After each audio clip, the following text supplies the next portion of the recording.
দি giants কজয় Ireland. Ireland county অ্যান্টিম উপকূলে অবস্থিত। দি giants কজয় প্রকৃতির এক বিস্ময়কর সৃষ্টি। প্রায় 40,000 সর্বোচ্চাকৃতির বাসাল্ট স্তম্ভ এখানে এমন নিখুঁতভাবে সাজানো যে দেখলে মনে হয় যেন প্রকৃতি নয়, বরং কারো হাতে তৈরি হয়েছে। সূর্যের আলো বদলানোর সাথে সাথে এদের রং ধূসর থেকে লালচে ও সোনালী হয়ে যায়, যা জায়গাটিকে আরো রহস্যময় করে তোলে। বিজ্ঞানীরা জানিয়েছেন প্রায় 50 মিলিয়ন বছর আগে আগ্নেয়গিরির অগ্নুৎপাতের ফলে এই গঠন তৈরি হয়েছিল। তবে নিখুঁত আকৃতি দেখে অনেকেই বিশ্বাস করেন এটি কোনো সাধারণ প্রাকৃতিক ঘটনা নয়।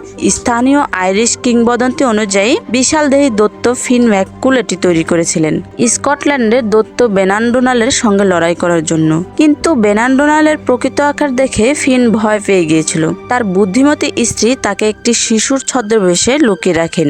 বেনান্ডোনাল যখন এত বড় এক শিশুকে দেখে তখন সে কল্পনা করে এর বাবা নিশ্চয় আরো বিশাল দৈত্য হবে। ভয়ে সে দ্রুত স্কটল্যান্ডে ফিরে যায় এবং পেছনের পাথরের পথ ভেঙে দিয়ে যায় যাতে ফিন তার পিছু করতে না পারে। আজও এই কিংবদন্তি আইরিশ সংস্কৃতির অবিচ্ছেদ্য অংশ এবং জায়ান্টস কজয় তাদের ইতিহাস ও পরিচয়ের এক গর্বিত প্রতীক।